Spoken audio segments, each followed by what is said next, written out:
Welcome to FYI Idaho, previously known as Legislative Watch. I'm Elizabeth Allan Hodge. My guest today is Richard Mack, former sheriff of Graham County. He was the first sheriff in Graham County, Arizona, I should say. He was the first sheriff in the country to file a lawsuit against the Clinton administration to stop the intrusiveness associated with the Brady Bill. Mack's case went all the way to the U.S. Supreme Court, where he won a landmark decision on the issue of states' rights and local sovereignty. Since leaving the sheriff's office, Mack has been a consultant and an author. He has written 5 books and just recently released his first novel, The Naked Spy. During the past 2 decades, Sheriff Mack has spent much of his time helping people all across the country who have been abused by government in one way or another. He has stood for the little guy against big government and corruption.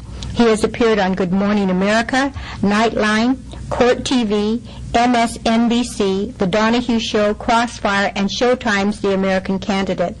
Sheriff Mack's experience as a lawman and his dedication to American ideals of freedom make him a unique and powerful voice for liberty.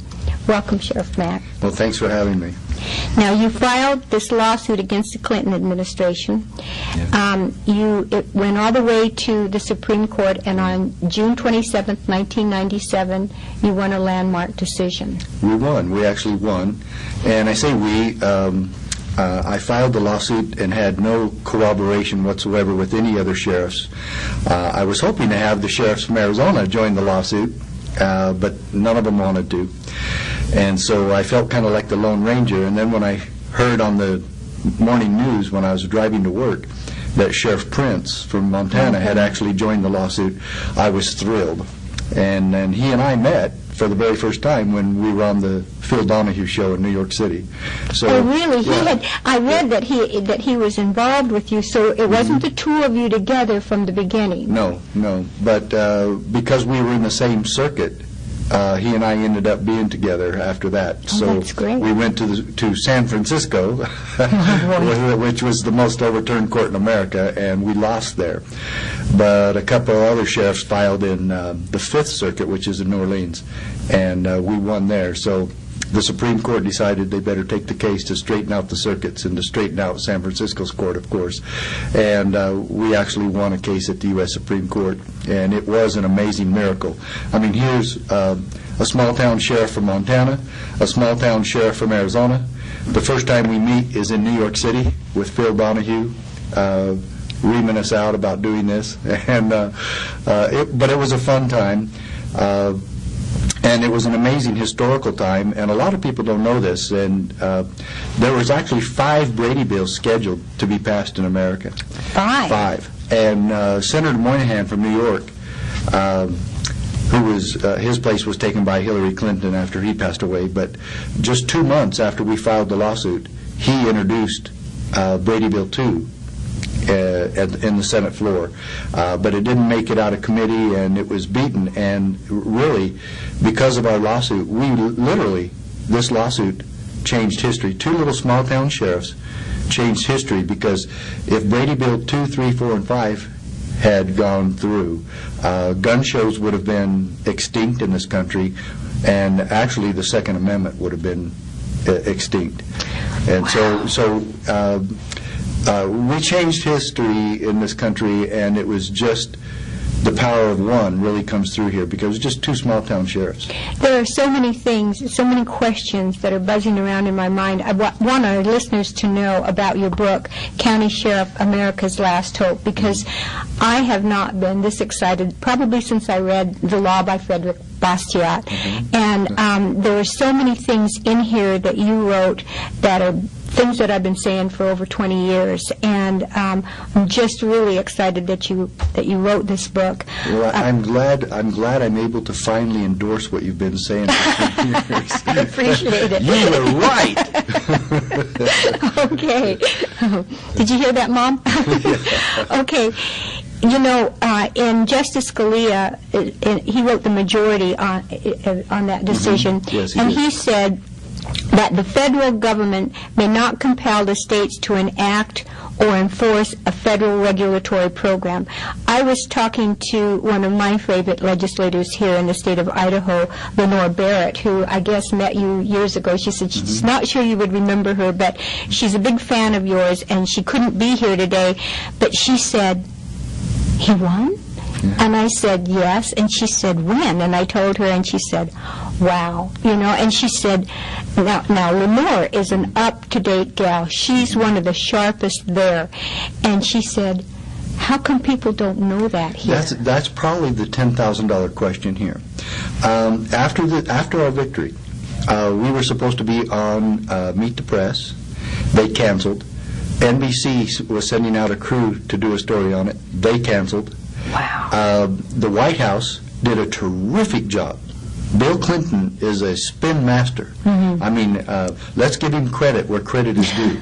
And they made sure that this victory was basically written off as a token victory for the NRA, that it was meaningless. This is their word. This decision was meaningless.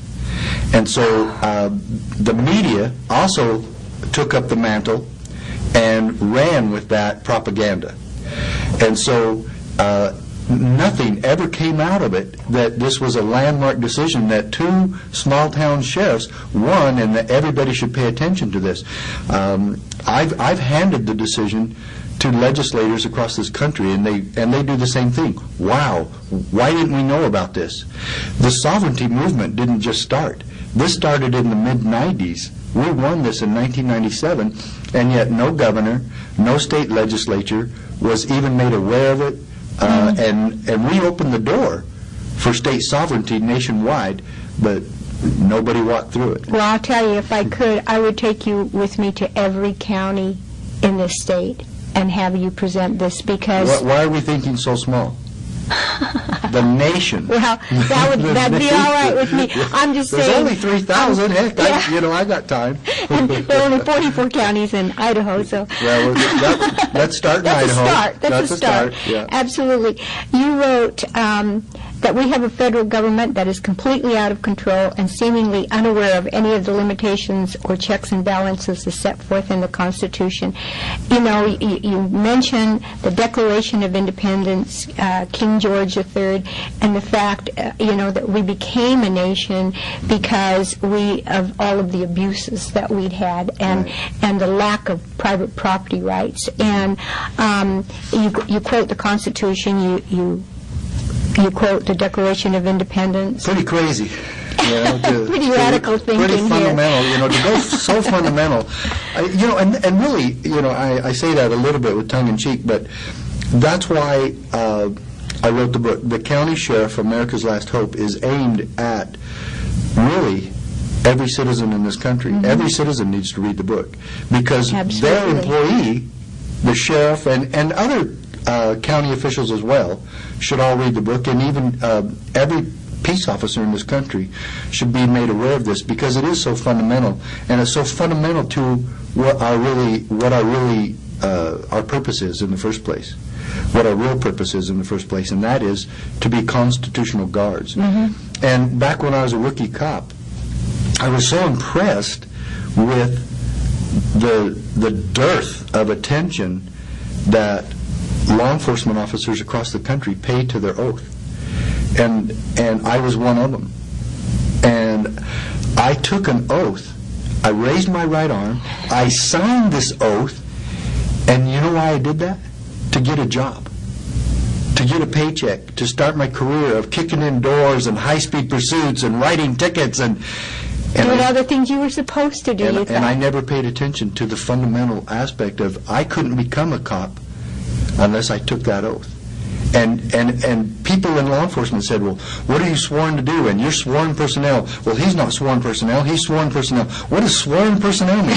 Sworn personnel means we swore an oath to the Constitution. And one day I woke up. Mm-hmm. And I'll be talking about that wake-up call that I got. It was quite an epiphany for me. But the thing of it is, this is my wake-up call to every peace officer and sheriff across the country, and to Americans, that We got to pay attention to the oath of office. When we come back after the break, we'll continue our discussion with Sheriff Mack. I'm Elizabeth Allan Hodge. The program is FY Idaho.